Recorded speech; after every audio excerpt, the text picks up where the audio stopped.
Now be small thing concerning the Michael and Uche.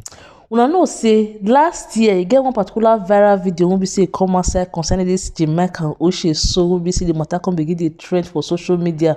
Wey be say Uche come begin dey cause Jamaica, dey accuse Jamaica say the money wey be say Jamaica get, say the money no pure, say the money na fake money. Maybe say Jamaica come outside make e take prove how e take get the money, which business Jamaica dey do, how e fit take dey afford all those big houses and the cars wey be say dey drive, and the fashion wey be say Jamaica dey use say dey trend. Dey fit be say another particular video wey be say rain now, wey be say Jamaica come begin dey carry blow dey face Uche, dey begin dey beat am. Right now Jamaica now so e don let the cat out of the bag, my people. E don expose Uche nyash. In short, e don obviously expose the nyash sef, because this matter wey say dey come wan gist na so the matter so e dey surprising well well. So right now Jamaica don come outside talk say im pay Uche make e be say two of them so to take add that particular video wey be say e take go viral, my people. How una see this matter?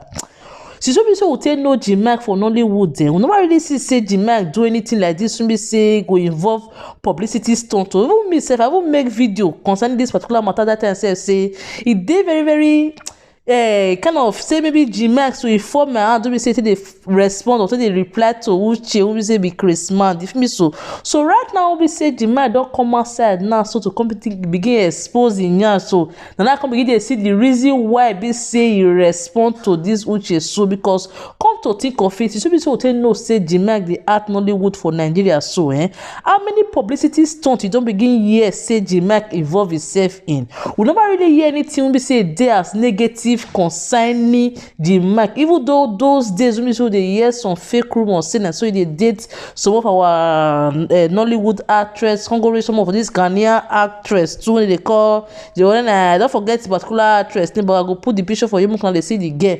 So all those always so dey hear the rumors, so Jamaica never for once say address all those particular rumors. So how come e come be say na we be say e come involve in and this particular boy they call Uche? So why be say e come begin come outside now, the thing come dey as one of publicity now, we be say come dey go into the eyes of the Nigerians, so we say come dey create this drama and awareness. So question wey be say I wan ask be say why e be say now Jamaica dey come outside now come begin dey reveal say that particular video so we say e happen between him and Uche so say na fake? Is it that Uche now dey blackmail Jamaica now say make Jamaica give am more money because say the money wey be say Jamaica give am say e no reach? And make una no forget say the time wey be say that particular video so trend, people dey talk am that time say na lie. Some people say na lie, some people say na true, some people talk say because say they act am or not, say because say the way be say Jamaica take beat the Uche, say e no be like beating wey be say they ready say they wan really beat the person. Dey feel me? So meanwhile the time wey be say that particular video come outside so Jamaica indirectly use that viral video so take make as e take do publicity, like to take advertise one particular video wey be say one particular drama wey be say e act wey be say they wan put for cinema. So as that viral video come outside so e never too tey wey be say the movie wey be say e act na come begin come outside. So na because of that movie wey be say e come outside now make am be say people come dey talk say na lie Jamaica and Uche do. So that time na many people believe, many people not believe. So right now Jamaica dey confirm and now talk say na true say really pay Uche. But the thing be say if anybody wan come outside now come talk say okay they pay am money, it's supposed to be Uche. So why be say Uche no come outside come talk? Now wetin be say Jamaica dey use this particular motive now say pay Uche money till they find? Is it that maybe Uche dey blackmail am or not, or maybe you want to use this particular era so take trend again come for social media? Because for anything celebrity like this, make I even tell them the cocoa won't be say there for the matter. For anything like this for celebrity, she see celebrity so they don't say anything like bad publicity. Anything publicity, whether bad or good, is a good publicity, because the more they think they public eye, the more we say they trend for social media, the more they get more followers on Instagram, the more they get more followers on YouTube or any social media platform. We be say they use. And the more they get followers, so the more brand deals, the more people, the more company will be say one advertise product, want to give them product, maybe they advertise. And the more people they give them those brand deals, so the more they get more roles, more movie role to take play, more chances to take get their movie out there to maybe YouTube, Netflix, to different platforms. Will be say that people fit they use till they view their movie. Imagine now say Jemima don't come outside now, come begin to expose Uche now. Right now, we never hear from Uche now.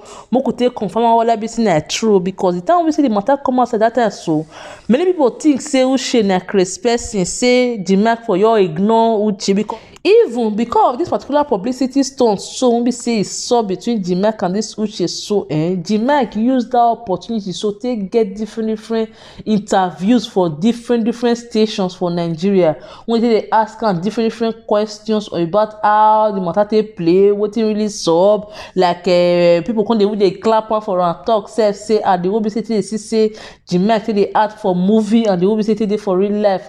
See now almost the same thing. Really use the opportunity. Come go reach one governor when they call Shonwo Oluso, he can't believe Jemima self, he can't give Jemima bigger platform, like he believe Jemima for the things we say they go on, because some people you often get that naturally love and likeness for Jemima. So what the thing be say now, we say Jemima don't come outside now, can't talk this one, we say talk, so I believe say if anything come outside again, we say one trend for Jemima matter, people not more they believe Jemima again because of it say maybe now other publicity stunts, now we say once he do, who knows whether he be say don't see pay the person, who be say he pay to take do that kind of a thing. So because come to think of it, and Jemima na one kind of quiet person, who be say they for Nollywood do, even self you know they would like maybe say people they would talk for your own relationship self, whether a relationship with other ladies who be say get, or relationship with your own family. Now make I be say for this social media we so they see, so not be everything we so they see for Instagram, for Facebook, for YouTube, for everything, so concerning all this kind of celebrity life, so not be all of them be true, because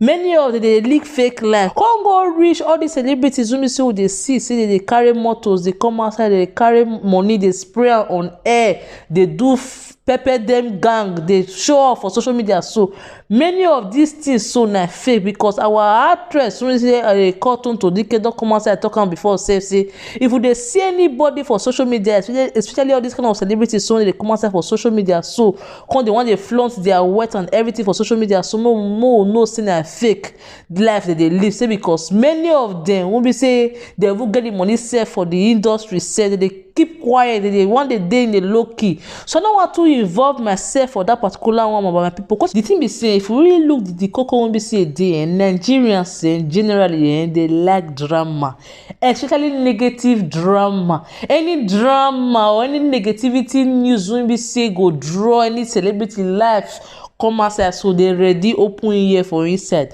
What me can be say I talk all this one be say if to say Jemima come outside now come to see maybe say Nigerians support them for the particular movie, when we say they try to promote, when we say one come outside for cinema, you come outside talk and see me they support them for the platform, they go publish the movie, maybe people watch the movie. So many people they don't want pay ears, they don't want to pay good attention to it. Many people say they go see the message, say they go jump and pass.